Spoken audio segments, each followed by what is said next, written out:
Very good morning my dear friends, my dear students. आज एक नई पोम लेके आपके सामने आया हूँ। Woodman spare that tree. Woodman spare that tree. Woodman means एक ऐसा इंसान जो लकड़हारा है या लकड़ी से रिलेटेड काम करता है। स्पेयर दैट ट्री, स्पेयर मतलब यहाँ पे छोड़ दो उस पेड़ को, उसे जाने दो, उस पेड़ को काटो मत। तो ये बहुत ही बेसिक सी एक पोम है और इस पोम के बारे में थोड़ा सा मैं एक्सटेंडेड वर्जन बताऊंगा इसका और समझाऊंगा कि ये जो पोम है वो किस प्रकार से लिखी गई और क्या परिस्थिति में लिखी गई, क्या रीजंस थे इसके पीछे, पोम क्यों इतनी इम्पोर्टेंट है ये पोम।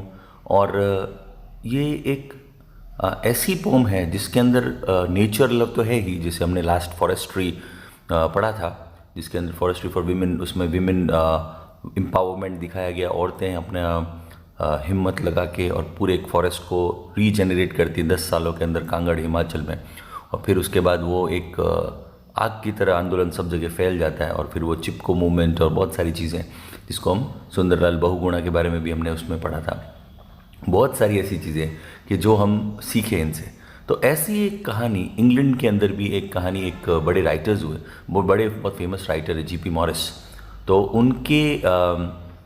उन्होंने अपनी लाइफ की ट्रू स्टोरी है, तो वो कहीं देखा और उसके बाद वो उससे बहुत प्रभावित हुए और फिर उन्होंने ये एक पोम है जो लिखी जिसका नाम था वुडमन स्पेयर दैट ट्री। अब ये पहली लाइन है वुडमन स्पेयर दैट ट्री। अब एक्चुअल में द ओक है, ये ओक उस ट्री का नाम है, OAK। तो क्या क्या हुआ वो थोड़ा मैं उसके बारे में बताता चलूँगा और क्या वो घटना हुई, कैसे किस प्रकार के आदमी थे जीपी मॉरिस और उन्होंने क्या किया। तो और बाद में लास्ट में हम उस पोम को एक स्टैंजा वाइज समरी करके मैं उसको अच्छे तरीके से आपको बता दूंगा। वुडमन स्पेयर द ट्री नाम आपने समझ गया, ये एक ट्रू स्टोरी है।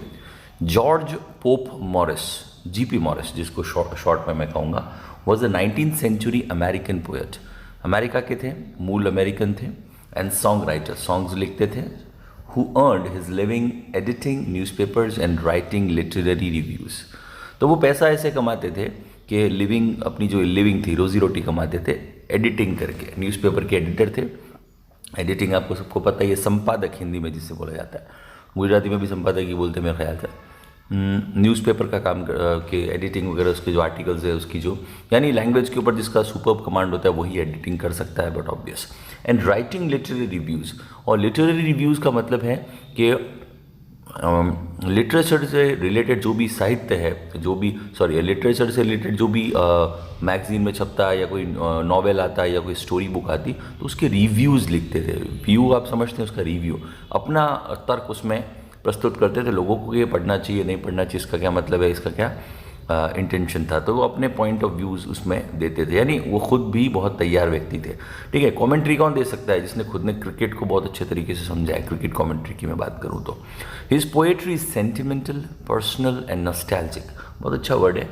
उनकी जो पोएट्री है वो एक तो सेंटिमेंटल है, मतलब हमको सेंटिमेंट के को प्रभावित करती है हमारे। पर्सनल है, पर्सनल का मतलब आप समझते ही हैं कि अपने वो आपको टच करेगी कहीं ना कहीं, आपके बॉडी को, आपके दिमाग को, आपके हार्ट को टच करेगी। एंड नॉस्टैल्जिक, नॉस्टैल्जिक का मतलब है कि पुरानी यादें, उसको हम इंग्लिश में नॉस्टैल्जिया बोलते हैं। तो ऐसी चीज़ जिसको देख के आपको यूँ हो जाए, आप 10-12 साल बाद के, अभी आप बहुत छोटे हो पर आप फिर भी अब आप कभी गांव जाते हो तो 5-6 साल पहले कभी अपने कजिन्स के साथ बिताई गई एक शाम आपको याद आ जाएगी कि हम शाम को बैठे थे और हमने ये खाना बना के सबने खाया था, बहुत मज़ा आया था रात के समय। या कहीं पर कहीं कोई भुट्टा बिक रहा है, भुट्टा आपने खा लिया तो आप उसको बड़ा अच्छा लगा आपको, अरे वाह यार कैसी मेरी मम्मी भी ऐसा बनाती थी। तो ये नॉस्टैल्जिया हमको क्या बचपन की तरह यादों में लेके जाता है। कभी बच्चों को खेलते हुए देखते हो तो आपका भी मन करता है कि चलो हम भी, अब सर पे इतना प्रेशर आ गया पर मेरे को लगता है नहीं यार, हम भी गली में थोड़ा खेल लेते हैं। तो ये जो बचपन का जो और एक इन्जॉयमेंट था वो सब गुम जाता है। तो वो उसको वापस रिवाइव करना बहुत बड़ी चीज़ है। तो उसमें ये माहिर थे, nostalgic. Morris is best known for just one poem originally titled the oak. वो उनको सबसे ज़्यादा जिस पोम के लिए जाना जाता है उसका नाम था originally titled the okay, which became a Victorian parlour song. वो इतनी मशहूर हो गई कि विक्टोरिया के, यानी पूरे इंग्लैंड में, विक्टोरिया का जहाँ जहाँ राज्य था, तो उस सभी राज्य में विक्टोरिया, क्वीन विक्टोरिया की बट ऑब्वियस बात कर रही है, तो उनका पार्लर सॉन्ग बन गया। पार्लर सॉन्ग मतलब एक प्रकार का जिसको कहते हैं ना कि भाई कहीं पर 10 लोग इकट्ठे हुए तो ये सॉन्ग ज़रूर गाते थे, द ओक। तो वो ओक इतनी इंपॉर्टेंट है। अब उसमें उन्होंने बात की, वुडमैन स्पेयर द ट्री, मैं फिर से बताऊंगा, टच नॉट अ सिंगल बाव। वुडमैन, उस पेड़ को छोड़ दो, एक डाली को, बाव सिंगल डाली को भी टच मत करना। इन यूथ इट शेल्टर्ड मी, मैं जब जवान था तो इसने मुझे शेल्टर दिया, शेल्टर मतलब आसरा दिया। And I will protect it now, अब मैं बड़ा हो चुका और मैं इसका ध्यान रखूंगा, मैं इसको प्रोटेक्ट करूंगा। It was my forefather's hand that placed it near his cot. ये मेरे फोर फादर, मेरे जो पूर्वज थे, मेरे पिताजी के भी पिताजी जो, उनके हाथ से ये पेड़ यहाँ पे लगाया गया था अपनी कॉट के पास। कॉट मतलब, अब कॉट के दो मतलब है यहाँ पे, एक तो क्या है कि आप ये कह सकते हो उनकी जो हट थी वो, दूसरे पर इंग्लिश में एक्चुअल में कॉट मतलब जो है वो चारपाई को बोलते हैं, जहाँ उनका बेड है, तो उसके जहाँ वो सोते थे उसके पास में ये पेड़ उन्होंने लगाया था। There woodman let it stand, there देखो वुडमैन लेट इट स्टैंड, उसे खड़े रहने दो। Thy axe shall harm it not, उस एक्स को, इसको नुकसान न पहुँचाने दो, ये एक्स कहीं पर भी काम नहीं आएगी, उसको नुकसान न पहुंचा, उसका ध्यान रखना। Morris was born on 10 October 1802 in Philadelphia Pennsylvania. Morris का जन्म हुआ था 10 अक्टूबर 1802, यानी कि आप इमेजिन कर लो ऑलमोस्ट 200 ईयर्स बैक। बहुत पुराने राइटर्स में से एक है। Born on 10 October 1802 in Philadelphia, Pennsylvania. Little is known about his early life until the late 1820s. उनकी जो पर्सनल लाइफ है, उनकी जो ज़िंदगी है, उसके बारे में लोगों को ज़्यादा नॉलेज नहीं है। अर्ली लाइफ के बारे में इतना कुछ लिखा नहीं गया और पता भी नहीं कि वो अर्ली लाइफ में कहाँ पढ़े, किस प्रकार का एजुकेशन लिया, वो सब इनको कहीं नहीं पता चला। Until the late 1820s, when with fellow writer and editor Nathaniel Parker Willis, he founded the New York evening mirror newspaper. 1820 के अंदर इनको प्रसिद्धि के चरम तक पहुँचे जब इनके फेलो राइटर, इनके जो कंटेम्प्रेरी राइटर थे, मित्र थे और एडिटर भी थे, जिनका नाम था नथेनियल पार्कर विलिस, उनके साथ मिलकर इन्होंने एक न्यूज़पेपर फाउंड किया। फाउंडेड मतलब उसकी स्थापना की, न्यूयॉर्क इवनिंग मिरर न्यूज़पेपर, जिसका नाम था न्यूयॉर्क इवनिंग मिरर न्यूज़पेपर। सांध्य समाचार जैसे हमारा आता है शाम का, वैसे एक न्यूज़पेपर की स्थापना की। It was the paper that obtained an advance copy of Edgar Allan Poe's famous poem The Raven, which is published in 1845। और ये न्यूज़पेपर इसलिए भी मशहूर माना जाता है क्योंकि उन्होंने एडगर एलन पो को, अगर आप पढ़ो तो बहुत फेमस राइटर थे, वो भी बहुत अच्छे पोएट थे। तो एडगर एलन पो इतना फेमस कि जो उनकी जो फेमस पोम थी द रेवन, रेवन का मतलब जो कौवा, जो काला कौवा होता है उसको रेवन बोलते हैं। तो वो उस पोम को पब्लिश किया था एडवांस में, मतलब पहले से ही उसकी कॉपी ली। एडगर एलन पो को उनके ऊपर विश्वास था कि ये बहुत बढ़िया न्यूज़पेपर और ये लोगों तक पहुंचेगा, इसलिए उन्होंने उन्हें मौका दिया। Which is published in 1845।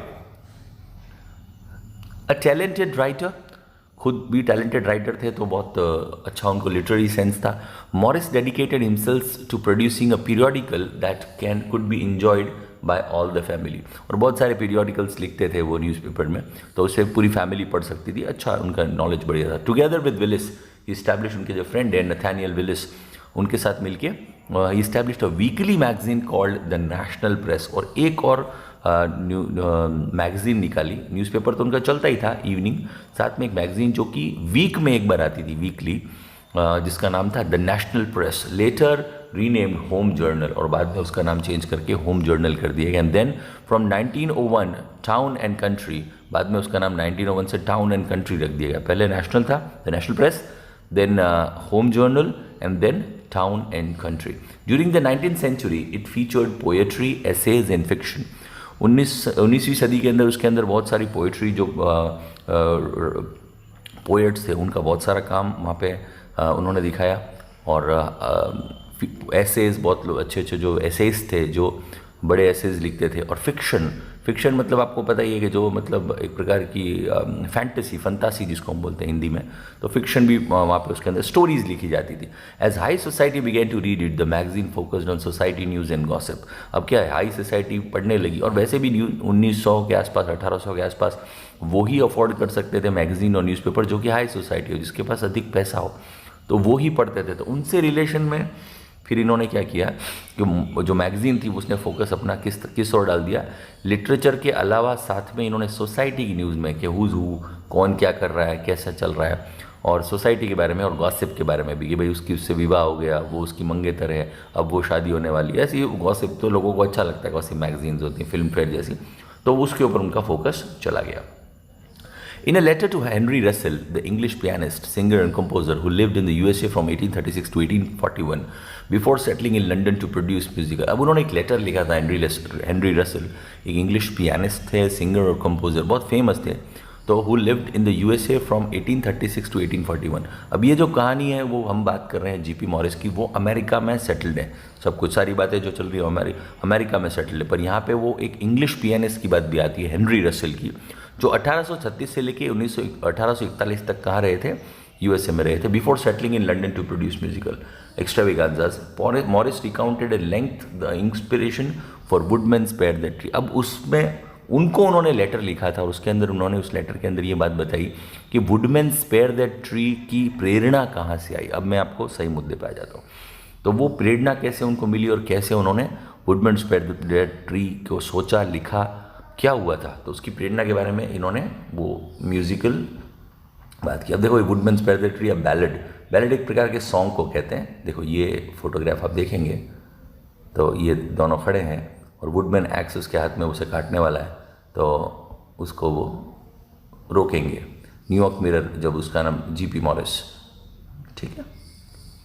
Riding out a town a few days since in company with a friend. अब वो बोल रहे हैं, लेटर में उन्होंने लिखा था कि मैं टाउन से आगे निकल गया था, हम राइडिंग कर रहे थे, हॉर्स राइडिंग करते थे, घूमने के लिए निकले थे, since in company with a friend, अपने फ्रेंड के साथ, who was once the expectant heir of the largest estate in America. जो एक्सपेक्टेंट एयर था, लार्जेस्ट एस्टेट, जो सबसे बड़ी एस्टेट थी, जो उसको कहते हैं एक एरिया, लैंड का बहुत बड़ा एरिया जिसको हम बोलते हैं ज़मीन का बहुत बड़ा टुकड़ा, जिसके अंदर खेती बाड़ी वगैरह सब कुछ होता है, तो वो अमेरिका के सबसे बड़े एस्टेट का होने वाला मालिक था।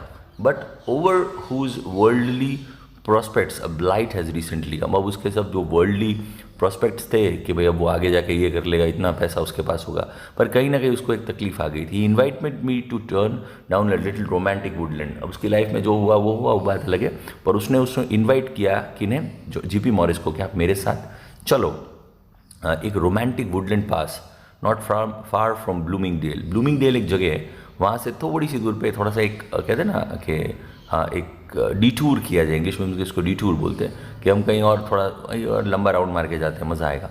योर ऑब्जेक्ट, जब मैंने पूछा, इंक्वायर्ड आए, मैंने पूछा तुम क्या चाहते हो लंबे राउंड से, merely to look once more at an old tree planted my grandfather. तो उसने बोला कि भाई मैं सिर्फ ये देखना चाहता हूँ कि मेरे ग्रैंडफादर ने अपनी कॉटेज के पास में एक बार मेरे जो ग्रैंडफादर ने वहाँ पे एक ओल्ड ट्री, बड़ा पुराना पेड़ बोया था, तो उसकी क्या हालत है, मैं उसे देखना चाहता हूँ। Near a cottage that was once my father's, जो मेरे पिताजी का था कभी, और अब तो वो संपत्ति हमारी रही नहीं है क्योंकि वो किसी और का कब्जा हो गया। अब यहाँ पे समझ में आ गई आपको ब्लाइट उसकी, कि वो बहुत सबसे बड़ी एस्टेट के मालिकों में से एक था, पर वो उनको ज़मीन बेचनी पड़ी और उसके ऊपर एक, उस ज़मीन के टुकड़े के ऊपर एक पेड़ था जो उनके मालिकाना हक में अब नहीं था, उनके फादर को उनको बेचना पड़ा। The mother of Morris' friend had long since been obliged to sell the cottage and so they neared it। और उनकी जो मॉरिस की जो मदर थी वो उसको बेचना ही चाहती थी कॉटेज को, और वो जब उसके पास पहुंचे तब उन्होंने देखा a pair saw an old man। जब दोनों ने मिलकर देखा, एक बूढ़ा आदमी sharpening an axe, एक कुल्हाड़ी को वो शार्पन कर रहा था, and about to cut the tree down, उस ट्री के टुकड़े करने ही वाला था जिस ट्री को देखने के लिए वो मिलने आया था। He was the occupant of the cottage, क्योंकि वो वहाँ रहता था, उसका मालिकाना हक था। What do you intend doing, जब क्वेश्चन किया गया, पूछा गया तुम क्या करना चाहते हो, जो एक्स जो घिस रहा था उससे कि भाई लकड़ी ये क्यों कर रहे हो, एक्स क्यों, तुम कुल्हाड़ी को क्यों तेज़ कर रहे हो। Ask my friend with great anxiety, वो घबरा गया और बहुत ही ग्रेट एंग्जाइटी के साथ, what is that with you was the blunt reply, because वो उसका वहाँ पे रहता था, तो उसने बहुत ही ब्लंट रिप्लाई किया, बोले इससे तुम्हें क्या लेना देना, what is that with that to you, तुम्हें इससे कोई फ़र्क नहीं पड़ता, you are not going to cut that tree down surely. तो उसके फ्रेंड ने बोला कि तुम इस ट्री को कुछ भी हो जाए नहीं काटोगे, मैं तुम्हें इस ट्री को नहीं काटने जाऊँगा। यस बट आई एम दो, सेड द वुडमैन, हाँ बिल्कुल, और मैं करने ही वाला हूँ, तुम कोई नहीं हो तो मुझे कहने वाला। तो ये वाली जो बात थी वो यहाँ तक पहुँची। Morris and his friends asked how much the tree was worth in firewood. अब वो माना तो नहीं अपनी किसी बात के लिए, पर उन्होंने उसको समझाया, और उनके फ्रेंड मॉरिस और उसके फ्रेंड दोनों ने पूछा कि how the tree was worth in firewood. Firewood में अगर इसको लकड़ी के तौर पे काट के बेचा जाए तो उसकी क्या कीमत होगी, पूरे पेड़ को काटूँ तो। $10 was the reply, the equivalent in the purchasing terms of about $250 today. यानी आज के जो $250 हैं वो वहाँ पे उस टाइम पे 1800 के आसपास की बात वो बता रहा है कि ऑलमोस्ट $10 की कीमत, यानी बहुत अधिक कीमत थी। $10 का पूरा पेड़ ये बिकेगा। Morris and his friend Drew up a bond witness by his daughter. अब उन्होंने एक बॉन्ड बनाया, एक लेटर जिसके ऊपर साइन किया गया, उसकी daughter, witness by his daughter, जो व्यक्ति जो काटने वाला उसकी बेटी को विटनेस बनाया। द मनी वॉज पेड, और $10 दे दिए। And we left the place with an assurance from the girl, और उसको एक पैसे भी दिए और एक बॉन्ड बनाया और लड़की को विटनेस रखा और उसको बोला कि भाई कुछ भी हो जाए ये पेड़ नहीं कटना चाहिए, और यंग गर्ल को एश्योरेंस पे रखा। Looked as smiling and beautiful as he be, that the tree should stand as long as she lived. और वो जब तक वो लड़की जिंदा रहेगी तब तक ये पेड़ जिंदा रहेगा, इसका बॉन्ड उन्होंने रखा। आगे जो मालिकाना जिसका हक होगा वो देखेगा, पर तब तक ये, जब तक लड़की जिंदा रहेगी तब तक ये पेड़ नहीं कटना चाहिए। Intensely moved by this incident, और मॉरिस को ये सब इंसिडेंट बहुत ही ज़बरदस्त लगा और वो बहुत मूव हो गए इससे। तो Morris were inspired to write the poem recalling his friend's attachment to the old oak. फिर उन्होंने ये पोम लिखी द ओक करके, और मॉरिस को जब अपने फ्रेंड का अटैचमेंट देखा ओल्ड का, क्योंकि ओक का, क्योंकि उसके ग्रैंडफादर का उसमें बहुत बड़ा हाथ था, तो जब उन्होंने लास्ट में ये बात कही, माई हार्ट स्ट्रिंग्स राउंड ची दी क्लिंग, मेरे जो हार्ट, मेरे जो दिल के जो स्ट्रिंग्स हैं वो इस पेड़ से टंगे हुए हैं, मेरे जो दिल के तार हैं वो इस पेड़ से टंगे हुए हैं। क्लोज एज दाई बाक, और इसकी जो ऐसी इसकी जो बाक है, उसकी जो तना है, उसको मेरे मैं जब टच करता हूँ तो मुझे ऐसा लगता है मैं अपने एक पुराने मित्र को टच कर रहा हूँ। Here shall the wild bird sing, और यहाँ पे वाइल्ड बर्ड गीत गाते हैं। And still thy branches bend, और आज भी इसकी ब्रांचेस बेंड होती है, झुकती हैं, बहुत यंग ब्रांचेस भी इसमें आती हैं, पर वो बूढ़ा हो चुका है। Old tree the storm still brave, ये बूढ़ा हो चुका है पर फिर भी स्टॉर्म को ब्रेव करता है, कितना भी भयंकर तूफान आए उसके सामने खड़ा रहता है। And woodman leave the spot, ये वुडमैन लकड़हारे, लकड़ी काटने वाले, ये जगह तुम छोड़ दो। While I have hand to save, जब तक मेरे हाथ हैं इसको बचाने के लिए। Thy axe shall harm it not, तुम्हारी जो एक्स है वो इसको नुकसान नहीं पहुंचाएगी। ये ओरिजिनल पोम द ओक में, उसमें से ये एक्सेप्ट लिया गया है। अब मैं आपको जो ओरिजिनल पोम है उसके बारे में बताऊंगा और उसको थोड़ा सा हम अच्छे तरीके से क्लैरिफाई। हाँ जी, woodman spare the tree by George Pope Morris, जो हमारी बुक के अंदर है, उसी फॉर्मेट को हमने फिर से अपनाया है। Woodman spare the tree, woodman छोड़ दो इस ट्री को। टच नॉट अ सिंगल बाव, एक भी डाली को टच मत करना। इन यूथ इट शेल्टर्ड मी, मेरी जवानी में इसने मुझे शेल्टर दिया, मुझे आसरा दिया है। And I will protect it now, और मैं इसका मरते दम तक इसका ध्यान रखूंगा। I will protect it now. टवॉज my forefather's hand, अब ये टवॉज क्या है, इट वॉज को पुराने टाइम पे टवॉज बोला जाता था, लिखा भी ऐसे ही जाता था। It was my forefather's hand, ये मेरे परदादा के हाथ थे। That placed it near is cot, जो अपने कॉटेज के पास में। अब कॉट के दो मतलब मैंने आपको बताए थे, कॉटेज और कॉट। इंग्लिश में कॉट चारपाई को भी बोलते हैं, पर यहाँ पे कॉटेज के लिए यूज़ किया गया है। That was my forefather's hand that placed it near his cot, अपने कॉटेज के पास में ये पेड़ उन्होंने अपने खुद के हाथों से लगाया था, इसलिए वो बहुत इंपॉर्टेंट है। There woodman let it stand, there woodman, अरे लकड़हारे इसे जैसा है वैसा खड़ा रहने दो। Thy axe shall harm it not, तुम्हारी कुल्हाड़ी इसको कोई नुकसान न पहुंचाए, इसका ध्यान रखना। दैट ओल्ड फेमिलियर ट्री, ये पुराना फेमिलियर, हमारी फैमिली के जैसा ट्री है, फेमिलियर है, हमारा जाना पहचाना, हमारे घर का मेंबर है ये tree. Whose glory and renown are spread over land and sea, इसकी जो ग्लोरी है, इसकी जो विशालता है, इसका जो ग्रैंडर है वो, और इसकी प्रशस्ति है वो सब जगह फैली हुई है। Are spread over land and sea, धरती और समुद्र तक इसकी प्रशस्ति फैली हुई है। इतना, क्योंकि मैं जब दुनिया घूमता हूँ तो मैं इस ट्री का नाम लेता हूँ, उसके बारे में सोचता हूँ, मेरे दादा परदादाओं ने क्या कितना बड़ा काम किया कि एक ऐसा ट्री लगाया। तो over land sea and wouldst thou hew it down, और क्या तुम इसे काट डालो? ह्यू इट डाउन मतलब इसे कट डाउन कर पाओगे? नहीं, ये तुम नहीं कर सकते, क्योंकि ये हमारे खानदानी प्रशस्ति का प्रतीक है। वुडमैन फोरबेयर दाई स्ट्रोक, रोक दो अपने स्ट्रोक को, जो तुम स्ट्रोक लगाने वाले हो, उसको कुल्हाड़ी मारने के लिए उठाने वाले हो। Cut not it's earth bound ties, इसको जो धरती से जुड़ी हुई इसकी जो जड़ें हैं, जो टाइज हैं, टाइज मतलब जो ऐसी जो अम्बिलिकल कॉर्ड जिसको बोलते हैं, जो धरती से जुड़ी हुई, तुम इसकी जड़ों को नहीं काटो। कुछ भी नहीं करोगे तो जड़ों से अगर उखाड़ दोगे तो वो पेड़ गिर जाएगा, तुम ऐसा नहीं करोगे। ओ स्पेयर दैट एज्ड ओक, तुम्हें छोड़ना पड़ेगा, छोड़ दो उसे। इस एजेड ओक को, एजेड मतलब बूढ़े ओक के पेड़ को छोड़ दो। Now towering to the skies, देखो ये स्काईज की कितना विशाल है, कितना ऊंचा है, कितना लंबा है। Now towering to the skies, ये स्काईज तक जा रहा है, आसमान को छू रहा है। But an idle boy I sought its grateful shade, जब मैं एक आइडल बॉय हुआ करता था, छोटा बच्चा हुआ करता था और खेलता था जब बहुत बचपन में, तो मैं इसकी ग्रेटफुल शेड, इसकी विशाल छाया में, ठंडी छाया में, शीतल कर देने वाली छाया में आके बैठता था और मैं आनंद लेता था इसका। In all their gushing joy, और मैं खुशी से भर पड़ता था जब भी मैं इस पेड़ के आसपास खेलता था। Here too my sisters played, मेरी बहनें भी इस पेड़ के नीचे खेली है। My mother kissed me here, मेरी माँ ने मुझे प्रेम से मेरे माथे पे चूमा है यहाँ पे इस पेड़ के नीचे। My father pressed my hand, मेरे पिताजी ने मेरा हाथ अपने हाथ में लेके मुझे शाबाशी दी है, मुझे उन्होंने सांत्वना दी है, मुझे उन्होंने कई बार समझाया है। फॉरगिव दिस फूलिश टेयर, और मैं अभी मेरी आंखों से आंसू आ जाएंगे और मैं रोने लग जाऊंगा। तो forgive this foolish tear but let that oak stand, कुछ भी करो मुझे माफ़ कर दो, मेरी आंखों में आंसू आ गई, ये सब पुरानी नॉस्टैल्जिया यादें सब लौट पड़ी, पर मैं तुम्हें विनती करता हूँ कि इस पेड़ को तुम छोड़ दो।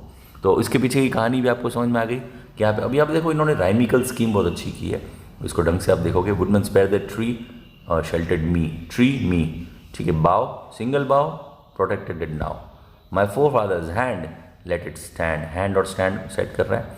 Near is cot harm it not, rhymical scheme. Tree, ठीक है, familiar tree, land and sea, renowned down, okay. Stroke oak, ties skies, idle boy, gushing joy, grateful shade, sisters played, kiss me here, foolish tear, press my hand, oak stand। बहुत ही बढ़िया राइमिकल schemes इसके अंदर है। तो जो राइमिकल scheme है उसको समझने के लिए आपको लिटरेचर को और थोड़ा अंदर तरीके से, मैं जो फिगर्स ऑफ स्पीच और उसके बारे में चर्चा जो करता हूँ तो उसके बारे में आप पुराने लेक्चर्स आप फाइंड आउट कीजिए, मैं आपको सेंड करूँगा 11th स्टैंडर्ड में। अभी आपने लेटेस्ट जो ग्रामर का सेक्शन भी हम अब चलाते जा रहे हैं साथ में, तो आप उसमें एकदम कोप अप कर पाएंगे और आगे बढ़ पाएंगे। तो आज के लिए मैं इसको कंप्लीट करता हूँ। ये जो बहुत ही ब्यूटीफुल जीपी मॉरिस को, जॉर्ज मॉरिस जो है उनकी ज़बरदस्त पोम है और बहुत अच्छी पोम है, इसे रीड कीजिएगा, समझिएगा इसको, ठीक है। अलेक्जेंडर जॉर्ज पोप को मैं जब पढ़ता था अलेक्जेंडर पोप याद आ जाता है मुझे। अलेक्जेंडर पोप की बहुत अच्छी अच्छी पोम्स हैं। रेप ऑफ द लॉक पढ़ने लायक है, बहुत ज़बरदस्त है। तो अलेक्जेंडर पोप को भी अगर सर्च करें तो बहुत मज़ा आएगा। तो आज के लिए इतना ही, देन नेक्स्ट मीटिंग में फिर से मिलते हैं। Stay focused, study more and be happy, take care.